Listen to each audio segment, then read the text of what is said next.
They say Louisiana's bayous don't forget. Neither do I. Her name was Claire, my wife, my anchor. The kind of woman who could quiet a storm just by standing in the doorway with a cup of coffee and that half smile. We'd moved to the outskirts of Pointe-aux-Chenes after I left the force. I told myself I needed rest. Truth was, the city had rotted something in me. She was the only part that still felt whole. Then, one morning, she was gone. No sign of a break-in. No scent of perfume lingering. Just an empty coffee mug, a front door left slightly ajar, and silence so thick it buzzed. I did what I knew best. Started digging. Locals talked, reluctantly. They mentioned the Lantern Path, some backwoods religious group that kept to itself. They held sermons deep in the swamp, said strange things about stars and light and the one below the marsh. One old trapper swore he'd seen them walking, barefoot through the cypress groves, eyes glowing like candles. At first I figured it was local nonsense. Then I found her bracelet, half buried in the mud, near a trailhead that wasn't on any map. That's when the air changed. That's when I knew this wasn't just a missing person case. Something was waiting out there, and it wanted me to find her. I followed the trail for hours. Cypress knees clawed up from the earth like the fingers of the dead. The deeper I went, the quieter everything got. No bird song, no frogs, just the wet sound of my boots in the mud and something else. Like breathing, slow, massive. Eventually I found a clearing. There were ruins there, old metallic shells, rusted clean through and covered in moss. Not plantation remnants, no. These were shaped wrong, curved like bones. Industrial, but not human. At the center stood a wooden altar with a lantern burning green fire. I wasn't alone. They stepped out from between the trees in silence. Men and women, barefoot, robes soaked in swamp water, eyes pale and glowing faint.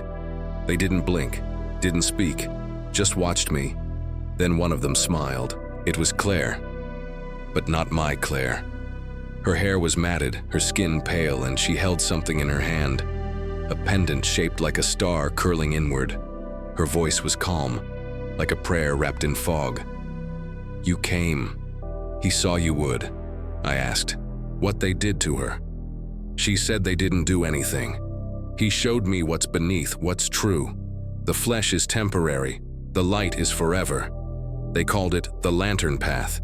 Said the stars weren't above us. They were below, waiting to rise. I tried to take her arm. She stepped back. "If you touch me again with that broken mind, he will erase you." Her eyes weren't hers anymore. That night I camped by the edge of the clearing. I watched the cult pray to the green flame. I watched her dance in circles, humming to a rhythm I couldn't hear.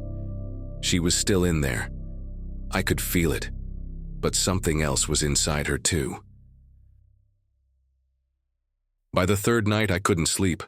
Claire's voice echoed from the clearing, half-sung chants about the open gate and the light that eats.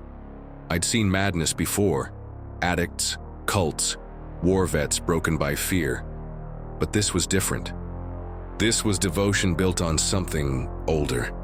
I made my move just before dawn, crept past sleeping worshippers, avoided the sentries.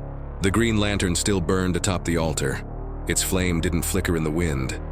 It just pulsed, like a heartbeat. I took Claire by the wrist. She didn't scream. She just stared at me with glowing eyes and whispered, "You're already part of him." I dragged her through the swamp, her feet bare, dress torn. She didn't fight. She just kept murmuring in that dead language. I thought I was saving her. I thought love was enough. Then the sky cracked open. It was silent. No thunder, no wind, just light. But not like lightning. It was green, thick, unnatural. It oozed from the trees, lit the water like oil aflame. I dropped to my knees. She smiled.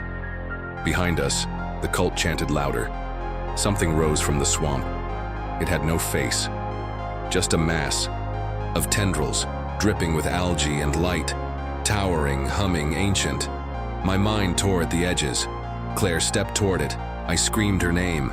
She looked back once, and I swear just for a second, her real eyes were there, full of pain, full of goodbye.